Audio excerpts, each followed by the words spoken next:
கிறிஸ்துவுக்குள் பிரியமானவர்களே, இன்றைய இறைவார்த்தை யோவான் எழுதிய நற்செய்தி 5ஆம் அதிகாரம் 17 முதல் 30 முடிய உள்ள வசனங்கள். அக்காலத்தில் இயேசு யூதர்களிடம், என் தந்தை இன்றும் செயலாற்றுகிறார், நானும் செயலாற்றுகிறேன் என்றார். இவ்வாறு அவர் ஓய்வு நாள் சட்டத்தை மீறியதோடு நில்லாமல் கடவுளை தம் சொந்த தந்தை என்று கூறி தம்மையே கடவுளுக்கு இணையாக்கியதால் யூதர்கள் அவரை கொல்ல இன்னும் மிகுந்த முயற்சி செய்தார்கள்.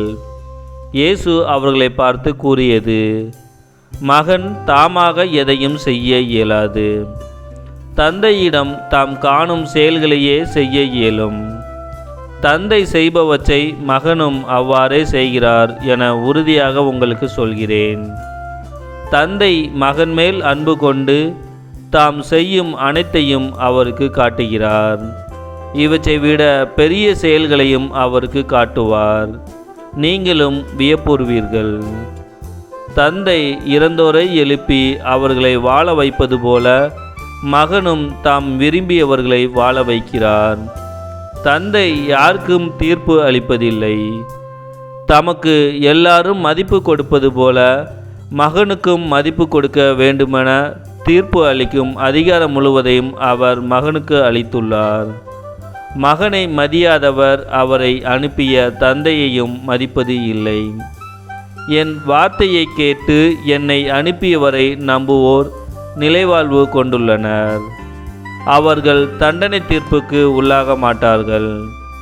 ஏற்கனவே சாவை கடந்து வாழ்வுக்கு வந்துவிட்டார்கள் என உறுதியாக உங்களுக்கு சொல்கிறேன்.